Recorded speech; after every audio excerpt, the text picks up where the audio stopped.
Okay, I want to thank my colleagues for being here. Now, yesterday, as you know, the President's counsel ended their defense of the President. Up until the very end, Mr. Sekulow kept making the argument that the case against the President lacked eyewitnesses, knowing full well that his client, the President, was blocking the very eyewitnesses he said the trial lacked. Knowing full well, he knew full well that one of the eyewitnesses, John Bolton, wrote that the President told him he wanted to continue the delay in military assistance to Ukraine until it announced the political investigations that he was seeking. Precisely the conduct charged in the first article of impeachment. Mr. Sekulow had the temerity to stand on the floor of the Senate and say you must acquit the President because there are no eyewitnesses to the conduct alleged by the House, and also that senators must not call eyewitnesses who could confirm it. Of course, Ambassador Sondland was an eyewitness. Mr. Mulvaney admitted the President held up the aid at a press conference. Nonetheless, the President's counsel said, you must have additional eyewitnesses, but you're not allowed to have them. Mr. Sekulow's view of a trial is downright Kafkaesque. Kafkaesque. Remember the book, The Trial? Okay. I think it's short. Is it a book or short? No, it's a novel. It's a short novel, not a long story. Okay. Now, frankly, the hypocrisy of Mr. Sekulow's argument was not lost on senators. I'm sure even Republicans sort of added this up, the hypocrisy. If anything, Sekulow's argument made the case for witnesses and documents even stronger. So inadvertently, he helped us. Now, I remain hopeful that 4 Republican senators will join us in supporting witnesses and documents in this trial. It's an uphill fight, as I've always said, but the public is on our side, and truth, above all, is on our side. And that's why we're still in the fight. That's why we're still in the ballpark. Now, I want to talk about 3 lines of pushback that they're using, the tremendous pressure of Trump/McConnell is using on Republican senators to try and get them to avoid the crucial Friday vote on witnesses and documents. The first is, well, it'll take too long. You've heard that one, and that's what they're using, number 1, in their own caucus. This debate over witnesses and documents began a week ago with Republicans saying, we're not against new evidence, we just want to consider it later. Now that the later is about to arrive, the argument has become, if we vote for witnesses, the trial will drag on too long. I predicted this.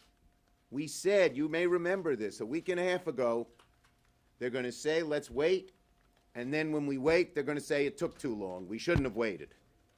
Again, just double talk to avoid the truth. That's what they're doing. They're tying themselves in all kinds of pretzel knots to avoid the truth, but the American people know the truth. So, as I said, weeks ago, I said Democrats wanted an agreement on witnesses and documents up front, because if Republicans punted the decision till the end of the trial, they'd claim it would take too long, and Democrats were trying to drag it out, and lo and behold, that's just what's happening. But the Republican argument is wrong. It won't take too long. If my Republican colleagues vote with us to subpoena relevant witnesses and documents, there's no reason for a protracted trial. The 4 sets of documents we've requested have already been collected. They're sitting in boxes at the White House, the State Department, OMB, and the Pentagon. They're ours for the asking. Mr. Bolton has already said he'd testify. There's no reason for delays if the Senate summons Bolton, Mulvaney, Blair, and Duffy. In the Clinton trial, the 3 witnesses were each deposed in 1 day. If the U.S. Senate issues a bipartisan subpoena, signed by the Chief Justice, any lawyer would advise their client to comply. If someone like Mr. Mulvaney still refused, we'd make a motion asking the Chief Justice to order Mulvaney to comply. We could settle any and all potential claims of executive privilege right on the Senate floor. So, we are not talking about a lengthy delay here. We're not going to be dilatory in any way. We have only asked for relevant evidence. It could be reviewed expeditiously. 4 witnesses, 4 sets of documents, the men who were in the room where it happened. No more, no less. That's reasonable. That's why the American people are so strongly in favor of witnesses and documents. Every day the number gets higher. There was another number that I saw on TV today, 75% are with us. My Republican colleagues only have to answer is this. This is the question my Republican colleagues have to answer. Is President Trump so insistent on immediate acquittal that the Senate trial cannot take 1 second longer to have a fair trial? Now, the second line of that's coming now from Senate Republicans is there's no reason to hear from witnesses because even if they prove the president did what he was accused of, it would not be impeachable because it's not a criminal offense. The Dershowitz argument. But the truth is, the argument made by Mr. Dershowitz is completely phony.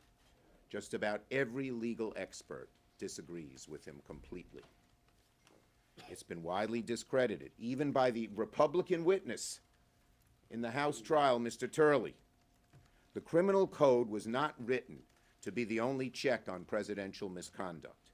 No citizen can order the FBI to investigate their neighbor or ask a foreign power to interfere in our elections. Only the president can exercise these powers. If people can't hold a president accountable for abuses only he can commit, then the impeachment power is meaningless.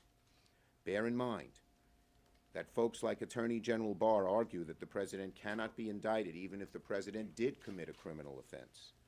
By this line of thinking, if the president can't be indicted for criminal conduct, can't be impeached for non-criminal conduct, that would surely put the president above the law, and we'd cease being a democracy. The Founding Fathers were aware that there were terrible things that a president could do that don't violate the criminal law, and wanted to give the Congress a power to stop it. There are so many examples you could think of then, and so many examples now. That's the clear facts, that's the clear evidence. Mr. Dershowitz is an outlier, a total outlier. I mean, outlier. Okay. Finally, the third argument we hear from Republicans against witnesses and documents goes like this. The president will be acquitted no matter what. We know the result. Nothing could change our minds. Why even bother with a fair trial? Talk about being political. Talk about being cynical. I understand the pressure my Republican colleagues are under to wrap this up as fast as possible because President Trump demands it. But we, the Senate, Democrats and Republicans, have an obligation to seek the truth. A fair trial matters, whatever the outcome. Senator Murray. Oh, Senator, do you have to go somewhere? Yeah. Go ahead. Thank you. Thanks, Senator Murray. I have a front row seat, so to speak. I'm right on the floor by the House managers. I've sat in my seat, unlike other members, for this whole period of time. I've listened intently. I've used the skills that I had when I was an attorney, the 28 years that I've been in Congress and asking questions at hearings. And I've listened carefully to the president's team. And the one thing I haven't heard from them is a defense of the facts, What I haven't heard is why the president green-lighted aid to Ukraine 45 times between January of 2017 and June of 2019 to the tune of $1.5 billion. And as the ranking member on the Senate Foreign Relations Committee, there have to be certifications by the Department of State in conjunction with the Department of Defense that says that Ukraine is meeting its responsibilities and goals as it relates to dealing with its fight against corruption. 45 times $1.5 billion between January of 2017 and June of 2019, that money flowed. Those certifications were made. Now, the same period of time that the president's team would have you believe that the president suddenly had an interest in corruption, the issues which they raised, Burisma and the Bidens, preceded the $1.5 billion, preceded it. So at the end of the day, it's hard to look at the facts. Facts are pretty stubborn. It's hard to look at the facts and reconcile it with the president's defense. Or what I haven't heard is that his own national security officials thought that what he was doing was just fine. No. Or that he wasn't soliciting foreign interference in our elections for his own benefits. So when we start the questioning period today, I want to hear facts, not spin. I've been in enough trials to understand that a little bit of what you do is you have a flash over here, so you're not looking what the other hand is doing over here. And that's largely what I heard the president's defense team do. Create flashes over here, so you weren't thinking about the essence, the core of the House manager's case, which is rather compelling. I want to hear that any evidence that the president genuinely cared about rooting out corruption. I want to show me the facts. Conflict against what I just told you about the 45 times and the $1.5 billion. That any evidence that this was official foreign policy. And through all the hearings we've ever had on Ukraine, I can tell you that I never heard that that was official foreign policy of the United States. And lastly, two last points. You know, it is amazing that you have a witness who provides essential information to the core of Article 1, abuse of power, who says, I am willing to come forward, and who ultimately we would have our colleagues not call for them to, or that person to come forward. Now, I've heard my colleagues, several of them say that they would like to see witnesses. Well, sometimes in this institution you don't get what you'd like to see happen, but they can by simply casting a vote for witnesses. They can make what they say they'd like to see happen, which would be an honest, fair, and transparent trial as a result of it. They can make John Bolton, they can make Mick Mulvaney, and the other critical witnesses, a very small universe, by the way, that we have asked for that we believe are critical at the end of the day. They can make that happen. And then the results of the trial will be fair, honest, and transparent, at least. And then lastly, as someone who has been an ardent believer in the checks and balances and the separate co-equal branch of government, and have done that even with administrations of my own party, if the President of the United States can deny all witnesses, all documents, as I consistently see outside of impeachment, impeachment has only personified what this administration has done. If they can drive the ability to have no witnesses for Congress to do oversight, no documents for Congress to do oversight, added to the fact that they believe that this administration believes it can go to war without the approval of Congress, and then take one of Congress's main roles, which is to provide money, and decide that they're going to transfer the money from defense essences to a wall, well, now guess what? The very essence of our democracy, the very essence of the checks and balances for the American people, they're eviscerated. They're gone. Our government has dramatically changed. To me, Article 2 is as compelling as Article 1. And finally, only Americans should decide American elections. When you have a foreign government, either because they want to or you elicit them, get involved in our elections, guess what? When Putin decides that he wants to get involved in our elections, it's not because he cares about America. He cares about his business and Russia. When Ukraine, even unwillingly, gets involved, it's not about doing what is right. It is about ultimately taking care of their business, their needs. When a foreign government is interfering in our elections, it's not about you, America.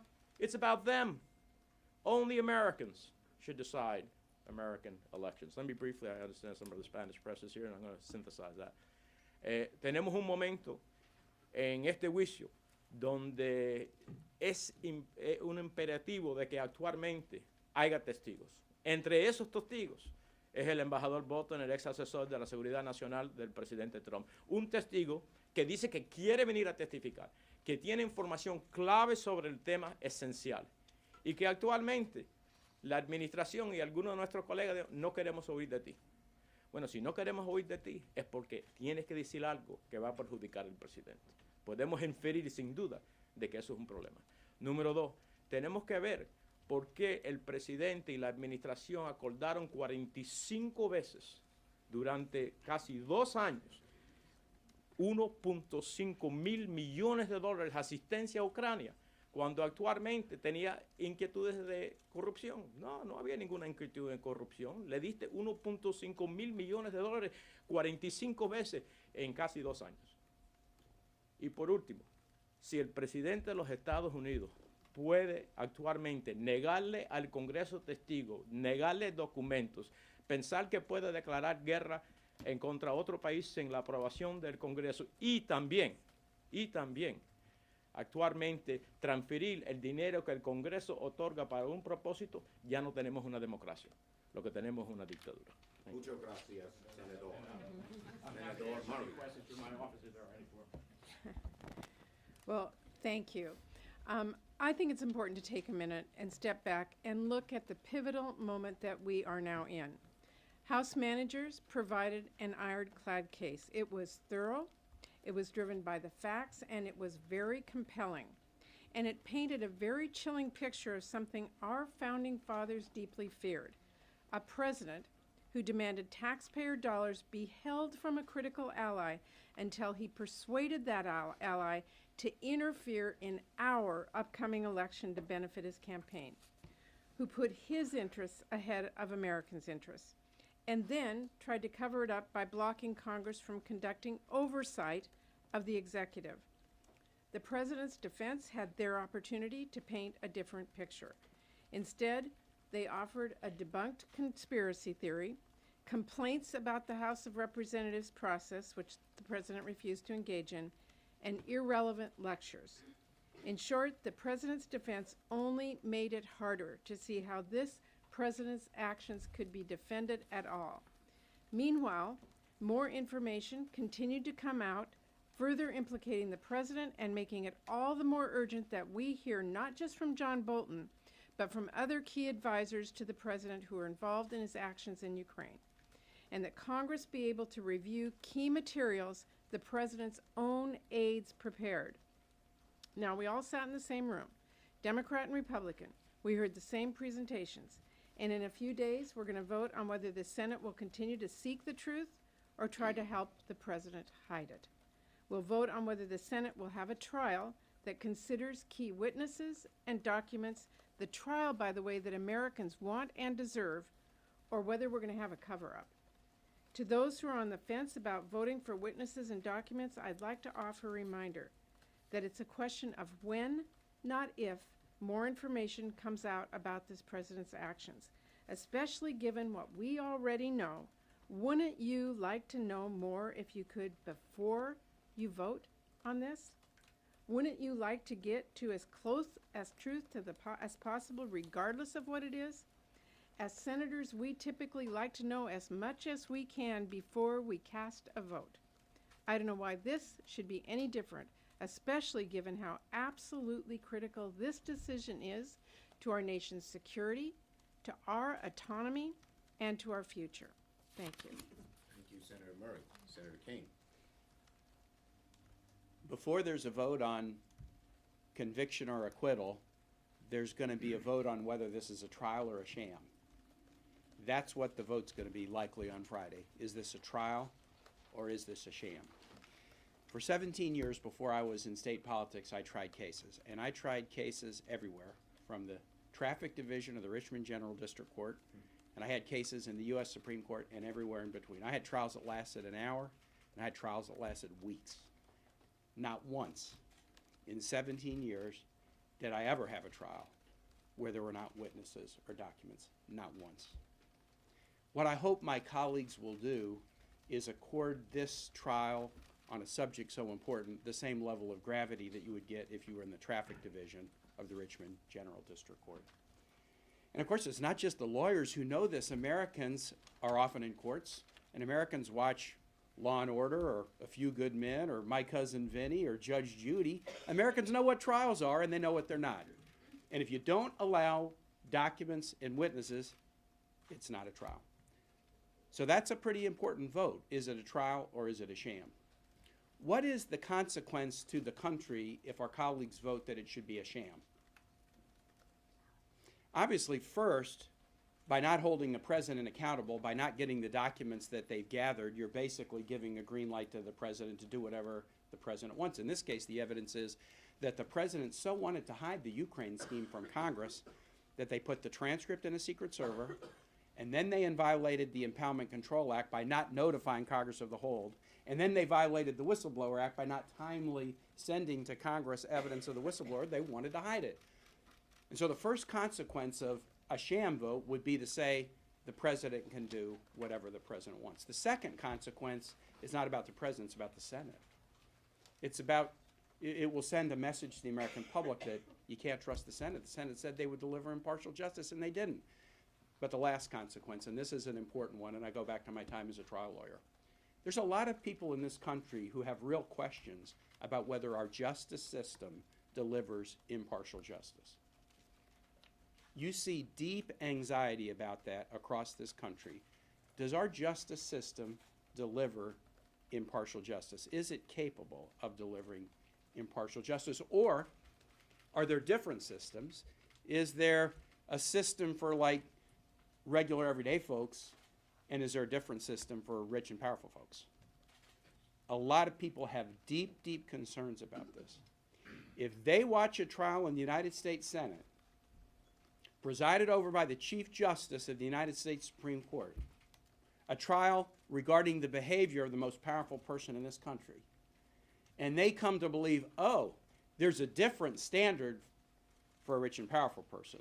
A rich and powerful person gets to hide all the evidence, hide all the witnesses, not be held accountable for the actual facts and evidence. It will confirm in many, many people the deep cynicism and anxiety they have about our system of justice.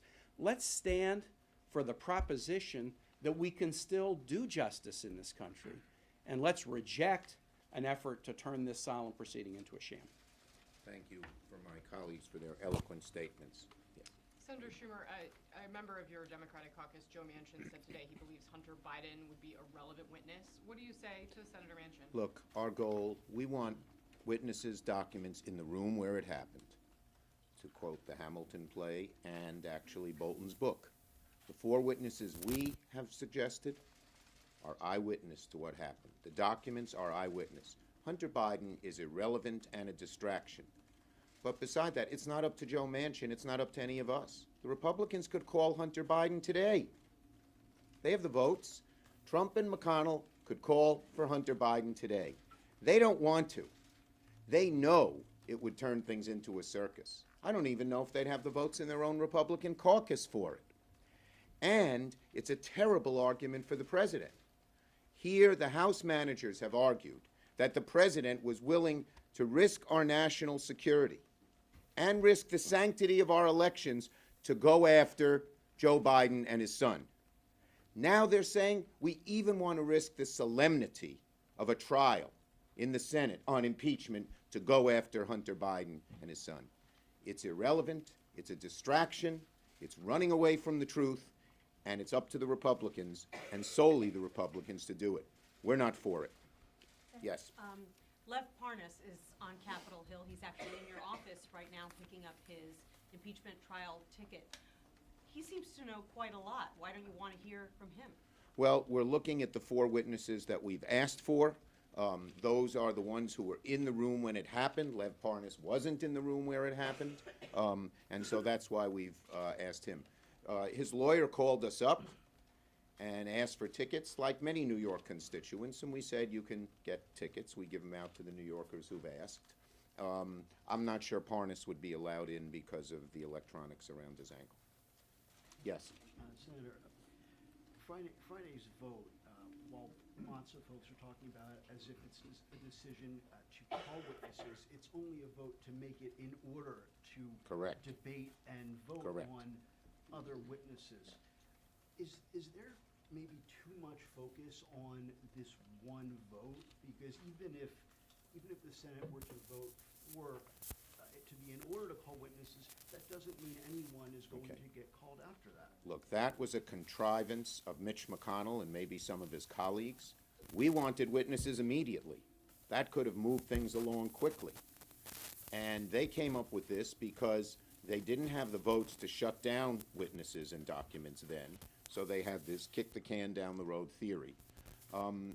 If we get 4 votes, we'll then have to decide, we'll have votes on which witnesses and which documents are available, and they'll be decided by majority vote.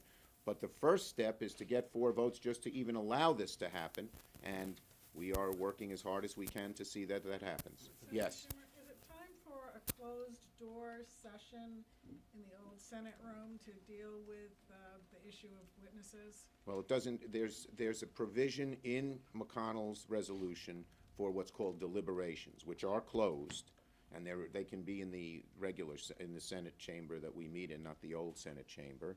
And we'll have to see, you know, our view is we want things to be as open as possible. Is there a moment when coming together and talking about it in closed session might help? Who knows? But our strong presumption is keep things open. Yes? Senator Schumer, on this point of these Republican senators who have made the calculation that Trump's not going to be removed, we're not close to 67 votes to remove him. A lot of their colleagues urging them desperately, don't vote yes, don't have a can of worms, don't take up 2 or 3 more weeks. What's the upside for them to vote to allow this messy process to continue and then have their entire party mad at them, the president looking down at them Tuesday night, daggers into their eyes saying, you know, you're the reason why this is still going on. What's the upside for them if they've made 2 the words. calculation? I get your question. Yes. 2 words. Fair trial. Regardless of the outcome, there should be a fair trial. And it will inure, as both Tim and Patty alluded to, and Bob Menendez, it will inure to the Senate's benefit if we have a fair trial, whatever the outcome. They vote no, they're saying this is a sham. They're saying we don't want to hear the truth. What does that say to America about this body? Yes? Most of the Republican senators who are up in 2020 are arguing against witnesses. How do you think that will affect their race and their reelection? We're looking at the truth, and we're going to let the chips fall where they may. So Senator Manchin's comment is really the first hint that a Democrat might not be quite on the same page as all of you. And I'm wondering, are you concerned that just like Republicans are worried that they may lose No. some of their swing state Republicans, that you may actually lose some We have had Democrats? total unity on the issue that will be before us. It's not up to Joe Manchin whether to call Hunter Biden. It is up to Joe Manchin to cast a vote on whether we should have witnesses and documents. We are totally united and have been totally united for a month and continue to be. Yes. A question for Senator Kennedy, if I may, in español. Ahora que En comienza- español, sin duda. Ahora que comienza la parte de preguntas, senador, ¿cuáles son las preguntas más importantes que tiene usted para ambos lados? Por 16 horas, hoy y mañana vamos a tener preguntas para los dos lados, a entender su caso y sus puntos. Para mí, quiero preguntar sobre las consecuencias del voto sobre evidencia y también el voto sobre conviction o acquittal, porque hay consecuencias en el futuro, pero especialmente sobre este asunto de, ¿es el proceso un juicio o basura? La consecuencia para el Senado y también para nuestro sistema de justicia es bien importante. I just learned 2 new Spanish words, conviction, acquittal. You get the last question. Thank you, sir. Picking up on Cheryl's question, what has your message been to some of those senators in your caucus who might be considering not voting to convict the president on 1 or 2 of the articles? Have you had any conversations? No, the only message I have is listen to the arguments carefully and make your own decision of conscience. As I've said repeatedly, I think the President's counsels to the House counsels have made very strong arguments. I don't think the President's lawyers have rebutted them, but each person's going to make his or her own decision. That's how it ought to be in something as important as this. Thank you, everybody.